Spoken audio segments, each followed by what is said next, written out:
సనాతన ధర్మం మీద అడ్డకోలు కారు కోతలు కూసినటువంటి ఉదయనిధి స్టాలిన్ ఏదైతే తమిళనాడు ముఖ్యమంత్రి కొడుకు తన మీద దేశవ్యాప్తంగా అనేక కేసులు దాఖలైనవి. ఇప్పుడు దాని మీద సుప్రీంకోర్టుకు వెళ్ళి ఆయా కేసులన్నీ ఒక కోర్టునే విచారించేటట్టు చూడమని అడిగారు. సుప్రీంకోర్టు ఎందుకు అంటే తనకి జీవించే స్వేచ్ఛ ఉంది, ఇబ్బంది పెడతారు కాబట్టి అన్నట్టు. అప్పుడే సుప్రీంకోర్టు సీరియస్గా స్పందించింది. భావ ప్రకటన స్వాతంత్ర హక్కు ముసుగులో ఒక ధర్మాన్ని మీరు ఎలా కించపరుస్తారని నిలదీసినటువంటి సంఘటన చోటు చేసుకుంది. ఇది కీలకమైనటువంటిది. సనాతన ధర్మాన్ని నిర్మూలించాలని తీవ్ర వివాదాస్పద వ్యాఖ్యలు చేసింది ఏమికైనా తమిళనాడు యువజన సంక్షేమ క్రీడల శాఖ మంత్రి ఉదయనిధి స్టాలిన్ని సర్వోన్నత న్యాయస్థానం చివాట్లు పెట్టింది. మంత్రి పదవిలో ఉన్నప్పుడు జాగ్రత్తగా మాట్లాడని సూచించింది.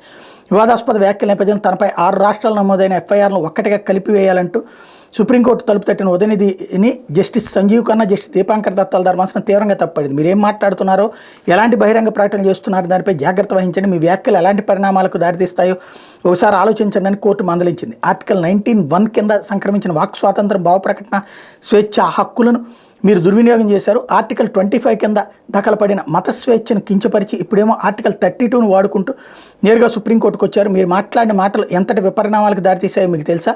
మీరేమి సాధారణ వ్యక్తి కాదు, మీరు రాష్ట్ర మంత్రి హోదాలో ఉన్నారు, మాటలు ఎక్కడికి దారితీస్తాయో తెలుసుకోండి అంటూ ఆగ్రహం వ్యక్తం చేసింది. విచారణ 15వ తేదీకి కోర్టు వాయిదా వేసింది.